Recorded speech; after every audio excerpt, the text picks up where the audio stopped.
Hello and welcome to Straight Talk. I'm Ayşe Süberker. Defying the International Criminal Court's order to end its military offensive in Rafah, Israel's attacks are continuing unabated.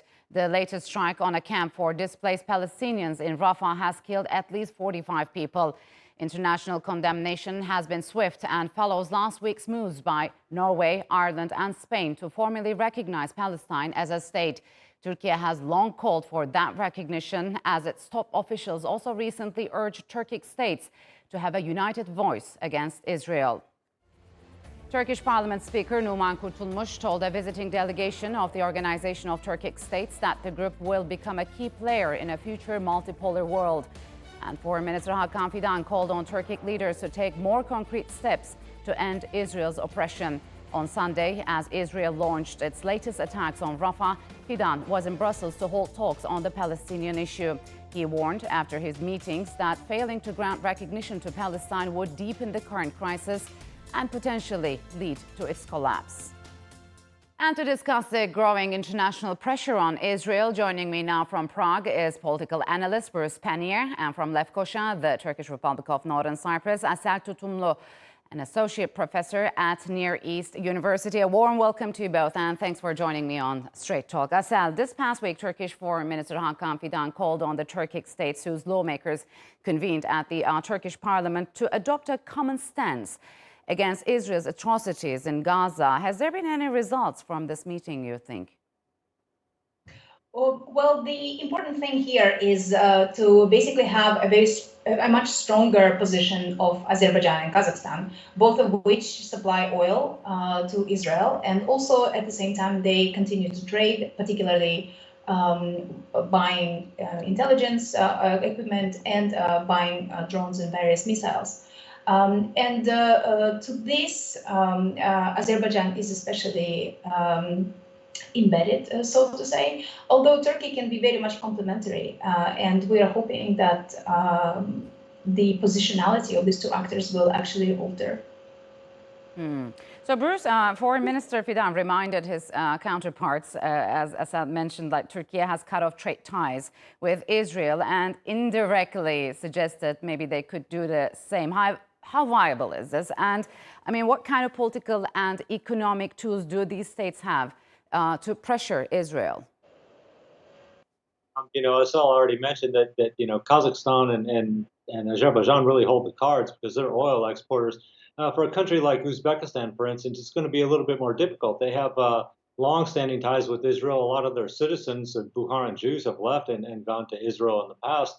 They're trying to do a balancing act to the greatest extent possible. They don't want to do anything to affect their ties with Israel. At the same time, of course, they have to consider the popular sentiment in their country. And this is true across the board, which is generally against Israel at the moment. And one can understand why. So people are really calling for them to do everything possible to put pressure on Israel. But again, this is a balancing act, and it really matters state to state how they're going to be able to handle this. So, Asad, Hakan Fidan has been pushing for more global support for the recognition of the Palestinian state. He recently met his Spanish and Qatari counterparts in Brussels. How do you think Turkey's efforts to gain recognition for a Palestinian state played out so far? Well, they played out so well just simply because if we look at the history of Palestine, it hasn't been able to receive any recognition in the past. And now having three states recognizing and having official ties, meeting with the representatives of Palestinian Authority officially is actually a very big breakthrough. We are still very much far away, for example, from a two-state solution and the possibility of the two-state solution, particularly because the international actors are so split and the world is so much polarized. At least the official positions of countries are so much polarized over recognizing Palestine. And until we receive some kind of critical mass and the decision that pushes and forces Israel to stick to the UN resolutions previously adopted, remove settlements, change the Zionist ideology, restore the access of nature and life and dignity of Palestinian people, it will be difficult to talk about a two-state solution per se, but this is definitely a very strong step forward. So, Bruce, what do you think? I mean, is the tide changing following the statements from Spain, Norway, and Ireland to recognize Palestine as a state and East Jerusalem being its capital? It is a significant step. There's no doubt about it. But as Sel suggested, there's a lot of mixed feelings just in Europe, right? I mean, I'm in the Czech Republic, and the Czech Republic is generally sided with Israel on this whole issue, and there's other countries that feel the same way too. So it's good that you have some momentum going, and that this has been put on the table for people to consider. I would imagine if the atrocities continue as they have, you probably find a lot more support among countries that are kind of sitting on the fence at the moment. But there still is. I mean, I agree. There's a long way to go for this still, because there's a lot of division of feelings about what should be done in this issue. So, Asal, building unity in Turkic-speaking world has its challenges, we all know, considering that Russia has a strong influence in the region and China is a big investor and consumer of Central Asian energy. So is creating Turkic unity possible given those competing interests and the influence of other players? The Turkic unity is definitely possible, particularly because we are looking at the map and we're seeing that Central Asia and Caucasus, it represents a kind of a belt of stability. And in this sense, the recent years after the Russian invasion in Ukraine, we do see a stronger viability of creating a region. And in addition, a stronger significance for all kinds of ties, including trade ties, infrastructure, and security. Of course, there are gaps and there are some problems related to trade, infrastructure, and security. However, with trade, we have seen that at least within Central Asia, the regional trade has increased. We have also seen the attempts to increase the trade within the Organization of Turkic States, which at present represents a very small amount, only 6% of the total trade over with various other countries. But nonetheless, because we are talking about the transit potential of this region, there is a possibility to establish a very strong kind of regional coherence that can play in the future. So, Bruce, has the Organization of the Turkic States seen its profile and importance rise in the aftermath of Russia's attack on Ukraine? I mean, are they moving closer to the West and away from the East? Can we say that? I'm not so sure I would say they're moving closer to the West and further away from the East.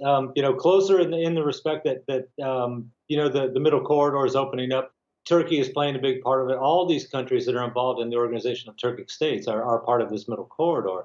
So that's very important to them. I think for the Central Asian states and Azerbaijan, the Organization of Turkic States is a great model for them. It's something they've been looking for, right? They don't want to be known as former Soviet or former Russian colonies or former Soviet republics. I mean, they've been looking for their place in the world, what alliance suits them the best.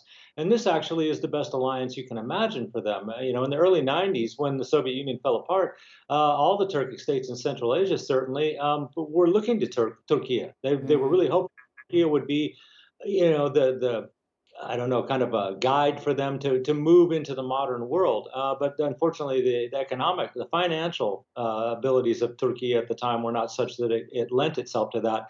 But Turkey is a rising power again in the world. The Central Asian states feel very comfortable dealing with Turkey, dealing with Azerbaijan. So this is the ideal organization for them to be in at the moment. I mean, it suits all their purposes. And they feel a kinship, obviously, linguistically, traditionally, historically, with the partners in the Organization of Turkic States. So I think it's really a good fit for them. So, Hasan, last month, the OTS has launched a joint investment fund of $500 million to enhance development and strengthen economic cooperation among those states. Does this amount live up to the organization's ambitions, you think? Well, I think it's a good start. I mean, if we take a look at the way Chinese alternative fund was established, which is the Asian Infrastructure Investment Fund, initially it also had a very small amount of money. But as more and more members have increased its participation, and membership, we're talking about the fund that is now $100 billion of investment. So obviously this is a very small amount at the present. I mean, if we take a look at the infrastructure that is required, for example, to transport oil and gas from Kazakhstan and to Turkmenistan, we're talking about the need for tankers, and each tanker approximately costs about $50 million. So we're only talking about 10 tankers in practice. But nonetheless, I think as the time progresses and there will be more members joining the table, we already see that Hungary, for example, and North Cyprus do have the observer status and so on. The projects may become more ambitious. And since it is an infrastructure, since it is an investment fund, we will be looking at more development-related projects in the region. So, Bruce, I mean, how do other important players like Russia, China, and Iran view these efforts to increase the organization's effectiveness? I mean, do you think this organization have the potential to confront other groupings? Yeah, well, I mean, you look at the total population of the area; it's 200 million. But again, this is another one of those situations where I think you're going to have to take this on a country-by-country basis. For Russia, of course, this is something that they have to be a little bit concerned about. It kind of weans the former Soviet republics, in Azerbaijan, Central Asia, away from them a little bit. It also opens up a trade corridor that competes with Russia, with Russia's so-called northern route. So that's a little bit problematic. Now, China, of course, is looking for a route that is free from as many problems as possible, and the route through Russia that they've been using and through Central Asia and Russia is a little more complicated now. So China is obviously backing this middle corridor and trade routes that go across the Caspian through the Caucasus and end up in Turkiye. Iran, it's kind of difficult to say, but everyone, at least in Central Asia, is working with Iran at the moment. Yes. So Iran does have, although they're not a Turkic state, it's clear that they do have a role that's waiting for them in the future. I mean, they've opened up new railway links. They're talking about gas swap deals that would involve Iran. So, Iran could actually stand to benefit a little bit from this in the future. All right, Bruce and ourselves, we'll have to leave it here. Thank you very much for joining me on Straight Talk.